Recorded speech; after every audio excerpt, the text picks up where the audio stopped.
Okay, so this first chapter, the P section or the chapter P, is all review of Algebra 1, or what you guys, for most of you that took Math 1030, it's every kind of like a quick review of that. So the first section is a P1. I did not do any notes or anything because I think if you go through it, you'll understand it. It won't be a problem. P2, however, is properties of exponents. This is what I posted the other day, that you should just go through the notes and make sure you kind of copy down all the problems and make sure you know how to do it. I have a quick review of these. Okay, so just the exponent and scientific notation, it's just a quick review of P2. So we've got our exponent properties. When you have, here's all your rules. When you have a and b in the parentheses raised to the n power, it's a to the n, b to the n. Same thing if it's dividing, you're still, when you have this outside, it's just going to be a to the n, b to the n. And the reason for that is because these have a power of 1.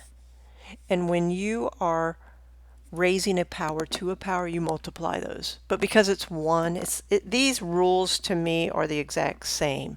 Because raising powers to a powers, you multiply m times, when you have b to the m raised to the n, you just say m times n power. It's hard to say. Up here, the only reason it becomes just n is because our exponents are 1 really right there, even though we don't write them. Okay. So raising powers to a powers, when our bases are the same and we're multiplying, you're going to add your exponents. And then it's never a good way to write your exponents, have a negative exponent, so you want to make them positive. The way I teach it is if it's in the top, you take it to the bottom. The only thing it does is it does not change your base. It only changes your exponent from a negative to a positive. If it's already in the bottom, you take it to the top. Again, it doesn't change the base, it only changes the negative exponent to a positive exponent. And the other rule that's not on this sheet is any exponent to the 0 power. So when you have b, some base to the 0 power, it's 1. So if you have 7 to the 0 power, it gives us 1. Negative 5 to the 0 power is 1. And I'm going to skip down here because remember, this is x to the x to the 0 power. X just stands for a number. We just don't know what that number is yet. That's going to give us 1. Now on this one, this 0 only goes with the 5. It doesn't go with this negative sign. These two are different. This is with the negative 5 to the 0. This is just saying kind of like a negative times 5 to the 0. So this here gives us negative 1. Okay. So now I know you don't have these notes, so you can just write it on a piece of paper and you can pause the video if you want to take notes just like you would in class. Okay, the biggest common mistake or the most common mistake I see here is they put this 2 with this a to the third. Well, 2 has its own exponent. It's really 1. We just don't write it.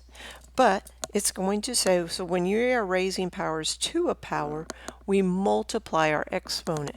So in reality, we have 2 to the 1 times 4 times a to the 3 times 4 and b to the 5 times 4.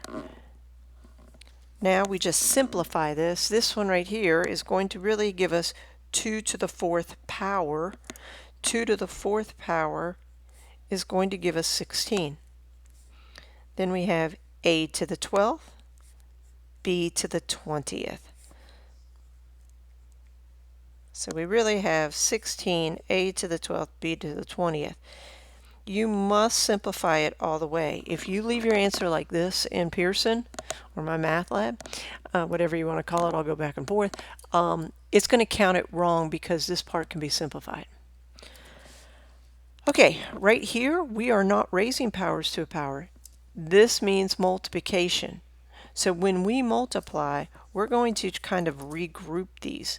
You're going to say group the negative 5 and the 4 together, then x to the 2nd times x, and then y to the 6th times y to the 4th.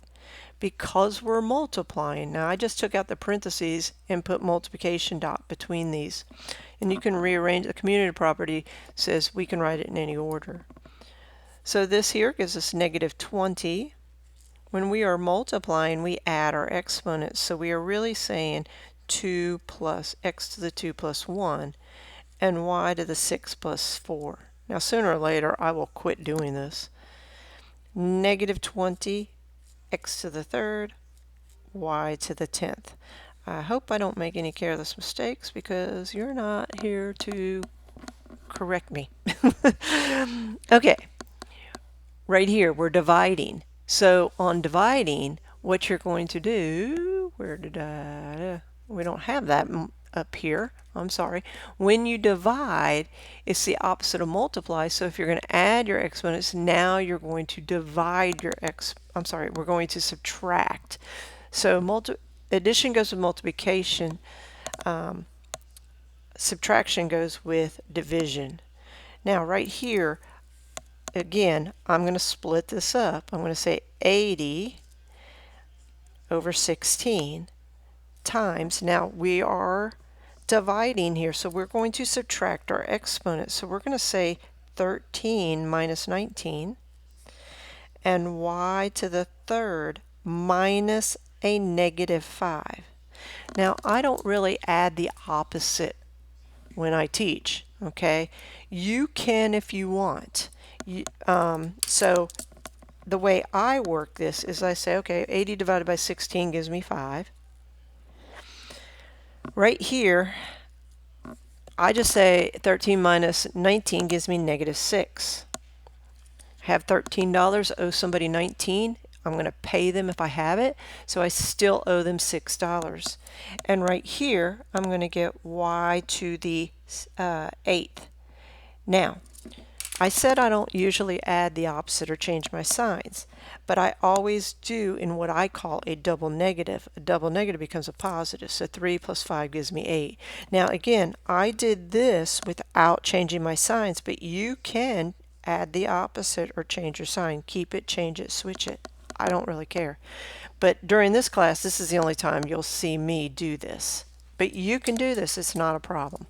Now, again, if you write your answer like this, it'll count it wrong, and because make sure when you're working in Pearson, make sure that you read your instructions. People get frustrated because they don't read the instructions. Well, your instructions in this problem will say it may or may not, but it might be nice and say use positive exponents only. So what you have to do is, whether it says it or not, always do that, because this is a bad way of writing your answer. So remember, 5 has its own exponent of 1. So this has a positive exponent, so it stays on the top, so you have 5. This has a negative exponent, so it's on the top, it goes to the bottom of x to the 6th. This is positive, so it stays on the top. It stays where it's at. So the only thing we did was take this to the bottom, and now we're done. Over here, again, we're raising a power to a power, so we're going to multiply our exponents. So we have 8 to the negative 2 power, because 1 times a negative 2 gives us a negative 2. Again, this has a 1. So this is a to the 1 times a negative 2 is negative 2 all over. And seeing the b is inside these parentheses, then you're also raising this 3 to the negative 2. So 3 times negative 2 gives us negative 6. All of my exponents are negative, so we're going to flip them. This is negative, it's on the top, it goes to the bottom. So we have 8 to the positive 2. This is on the top, so it goes to the bottom, so we have a to the positive 2. This is on the bottom, so we take it to the top, so it becomes b to the 6th. Now the only thing we need to do is simplify that 8 to the 2nd power to get 64, a to the 2nd power. So it's b to the 6th over 64a squared. Okay. fractional exponents. In my notes, you will see where I say, remember, denominator is always the root. Okay, so you can rewrite this fractional exponent in this manner. Okay, either way, but 99% of the time, this is the way we're going to write it. And here's why. They tell us to use this calculator, and you can do that. But I can do it faster on a calculator than you can, or I'm sorry, I can do it faster without a calculator than you can on a calculator because I know this rule. Now I'm going to write the rule out, so it's going to take me a little while. But I do know that this answer is 9, okay? And the reason I know that is because the root is 3, and I know the third root of 27 is 3. Then I'm going to raise that to the second power. So the cube root of 27 is 3, because 3 times 3 times 3 gives us 27. So I'm simplifying this. Then I'm going to raise it to the second power, and I get 9. Now, it took me a little bit longer than actually doing it on your calculator. Okay, let me clear that out. And I've got a glare in here because of the light overhead. But you'll see that it gives you 9. Okay, so negative 1/2. Okay, our exponent is negative, so to make it positive, we're going to take it to the bottom. That's going to have us 100 to the positive 1/2. Now, you need to know this. Raising something to the 1/2 power is the same thing as square root.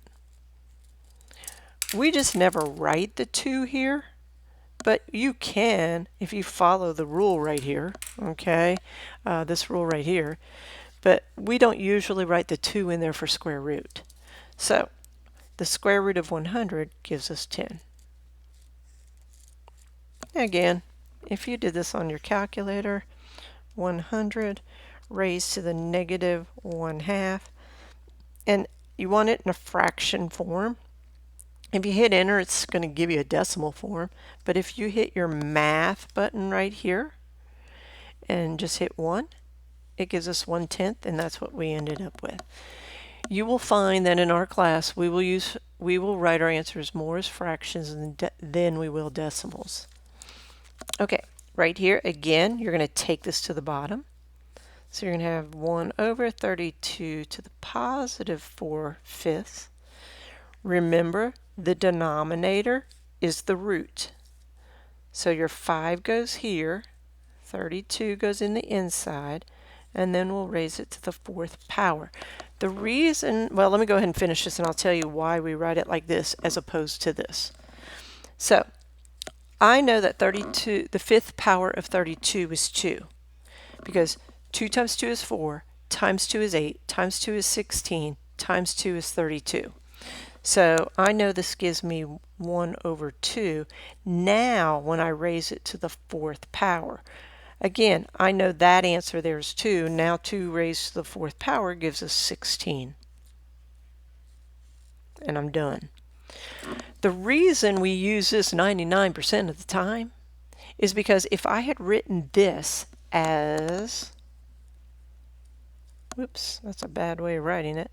If I had to put my 2 right here, okay, cube is still here, okay, but if I'd put my 2 right here, I don't know what 27 to the 2nd power is, so I'd still have to use the calculator. So if I'm going to use the calculator for this, I might as well have just put this in to begin with. Same thing over here. If I'd have put that 4 inside here, I don't know what 32 to the 4th power is. So I'd still use my calculator. So why do this in the first place? Why not just plug that in and it'll kick me out this answer right here. Okay, this right here, treat it, just because it's fractions, the rule is the same. Our bases are the same and we're multiplying. So what we do is we add our exponents. So you're going to say x to the 1/4 plus 1/5. Now, you can do this on your calculator. It is perfectly fine. But when you add fractions, you have to have a common denominator, which should be 20. 4 goes into 25 times. 5 times 1 is 5. 5 goes into 24 times. 4 times 1 is 4. Okay, again, the reason I did that is I multiplied the 4 times 5 to get 20, so I multiply the top. I multiplied the 5 times 4 to get 20, so I have to multiply the 1 by 4. And that's how I did that. Or you can just do it on your calculator. I just don't use my calculator unless I have to. If it makes my life easier, then I'll use it. Now, all you do is say 5 plus 4 is 9 over 20. So you have x to the 9/20. Right here, we're raising a power to a power, so we multiply. You're going to say 1/6 times 3/5. Now, most of you were taught to multiply straight across and reduce. Okay, so you probably will learn it to do that, or we're taught to say 1 times 3 is 3, 6 times 5 is 30, and then that reduces to 1/10. Perfectly fine. Okay, so you multiplied, then reduce. Well, what I do is I reduce within the problem, and then I multiply.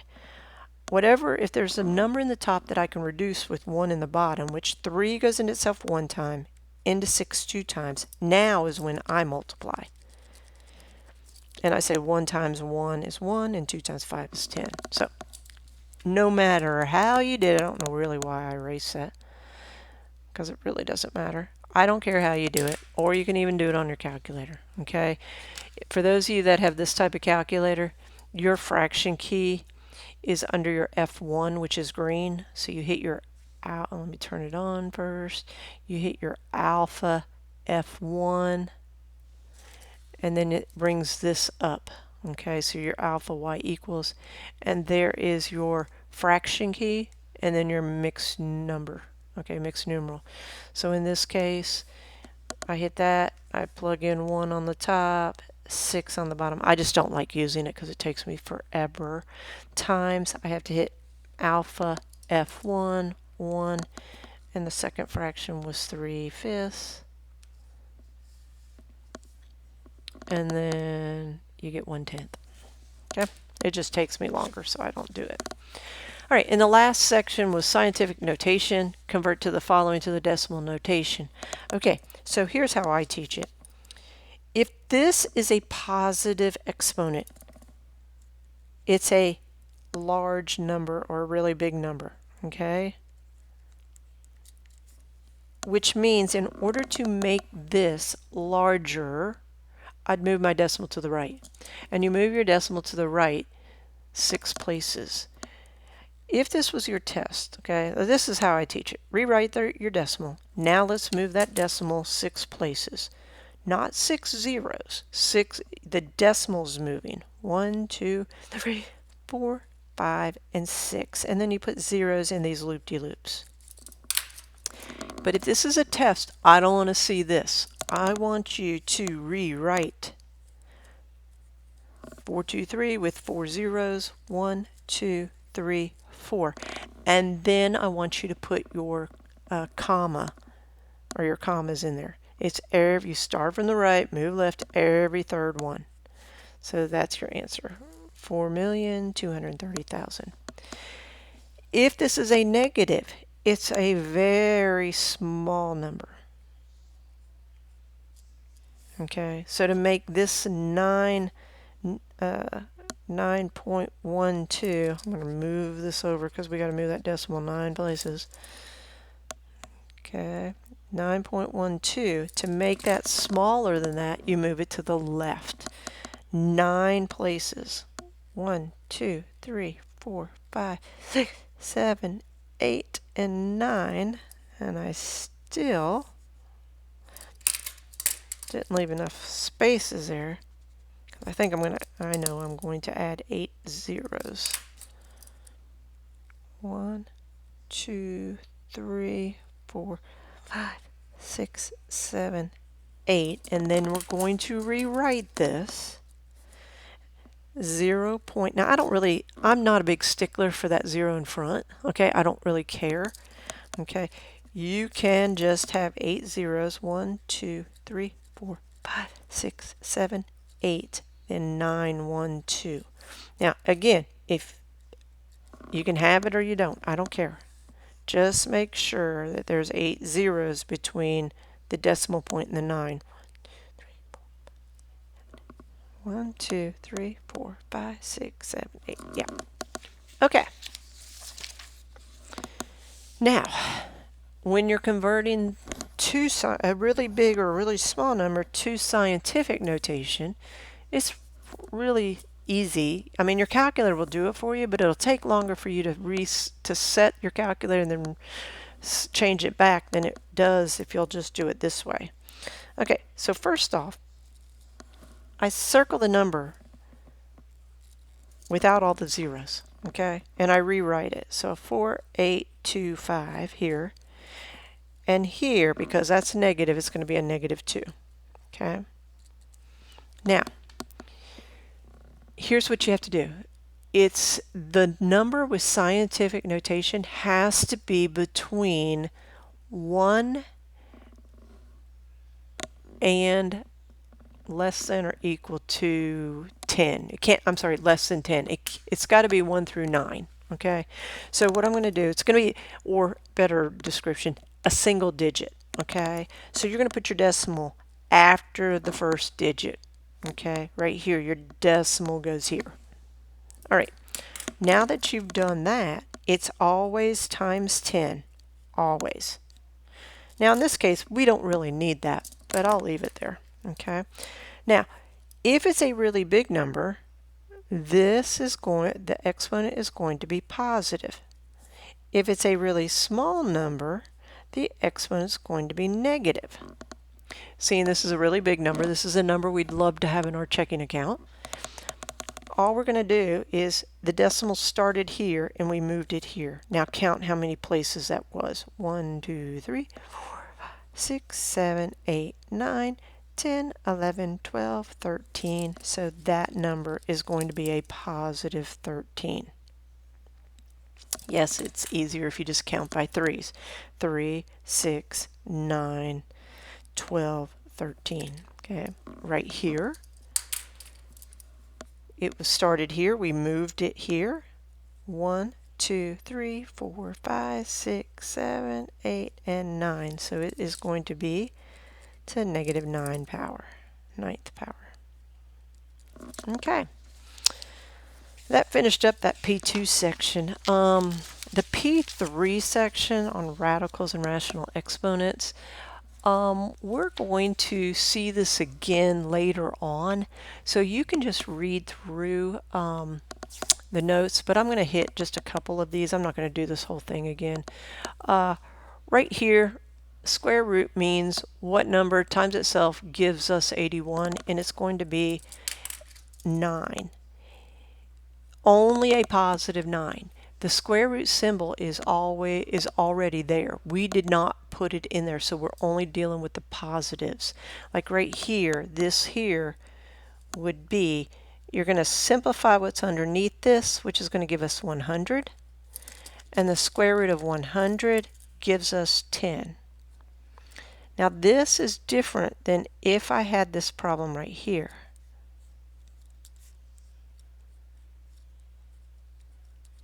These two problems are totally different. Here you had to add this first to simplify what was underneath that radical. Here you're going to take square root of 36, which is 6. Square root of 64 is 8. And that's going to add to give us 14. Now, I skipped B, and it's only because of that negative on the outside. This is the same thing as saying -1 times the square root of 9. Well, again, and you can even rewrite it like this, even though I won't, okay? So the square root of 9 is 3, but when you multiply that by a -1, you get -3. So that's why this answer ends up to be negative. All right, right here, there's a shortcut to this, but you can do it this way, where you say 5 to the second power is 25, and then the square root of 25 is 5. But there's a rule, okay? And this rule right here says if you take the square root of a square, it just gives you that number. So really think of it this way. because squares and square roots are inverses of each other. They're opposites. So this cancels that out, so we're just left with 5. So from here on out, this right now is the square root of 7 squared. I will just say 7. I will not do square root of 49.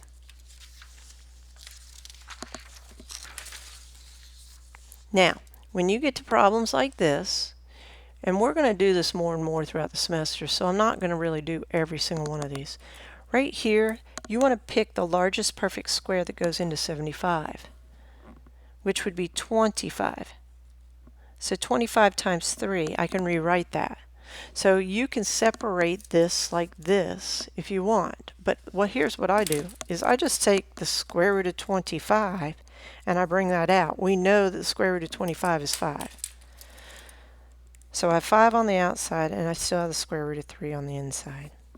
Right here, this is going to give us the square root of 50x squared.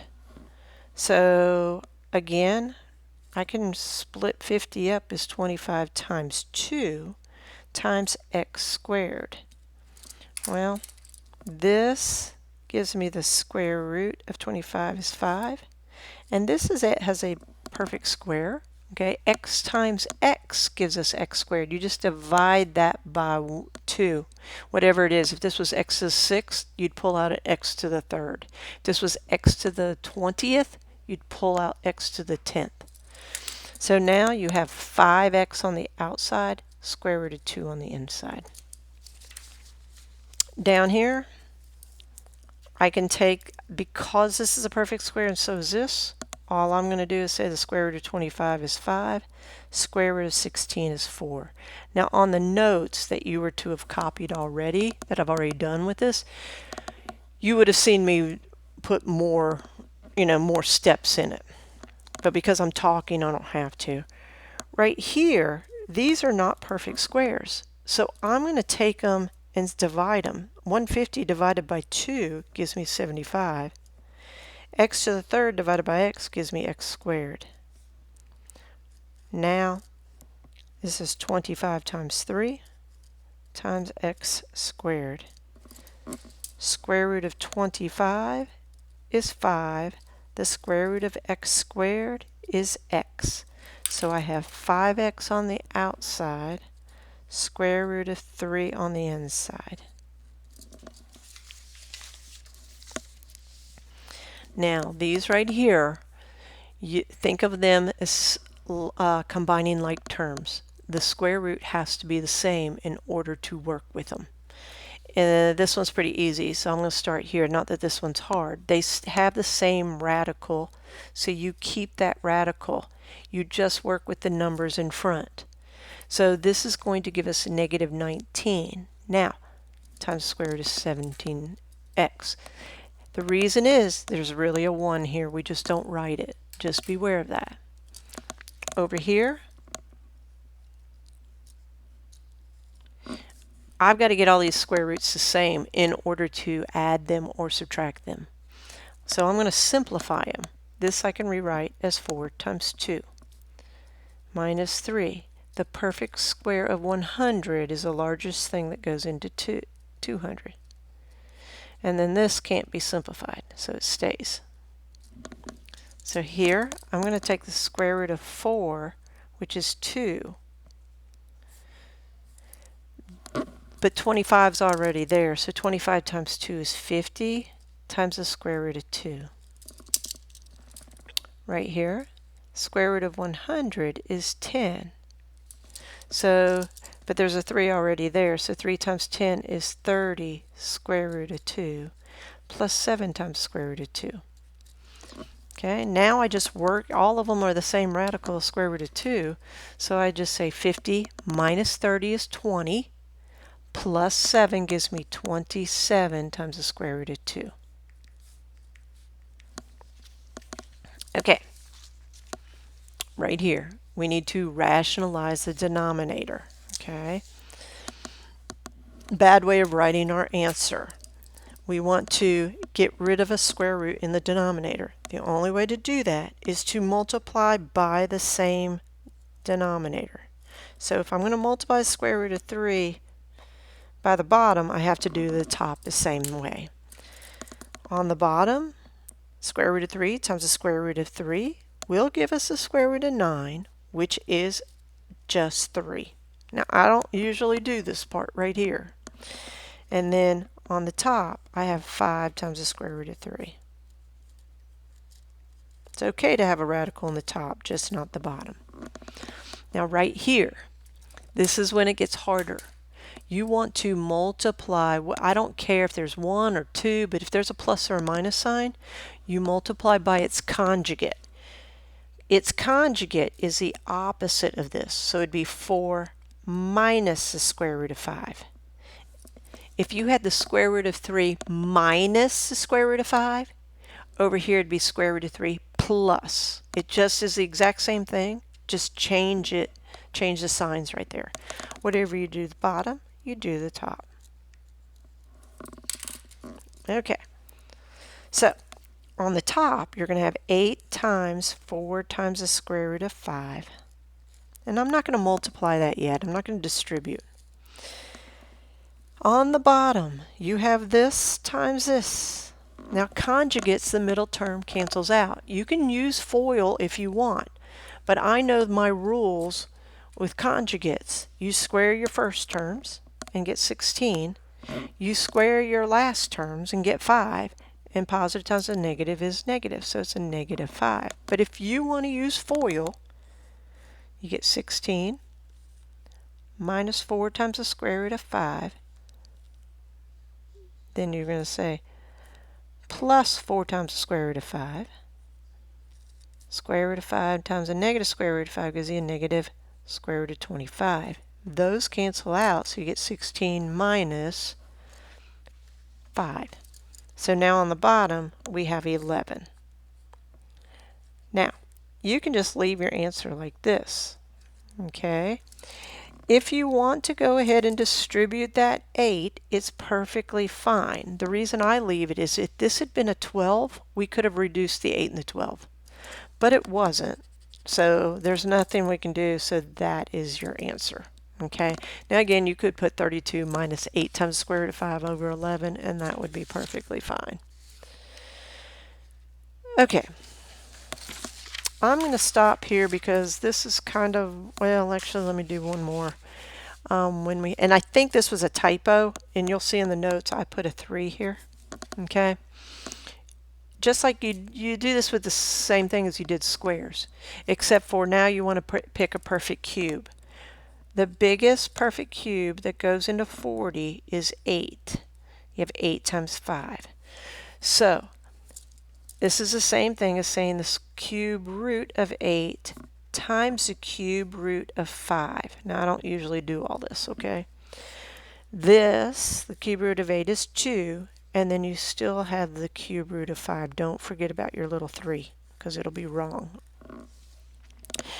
Changes to a cube, okay? These are perfect cubes, so the cube root of 125 is 5, and the cube root of 27 is 3. Do not make this a mixed numeral. Only going to deal with mixed numerals if we happen to have a word problem. Sorry, got sidetracked there. Okay, that finishes up P2 and P3. It's just a quick overview.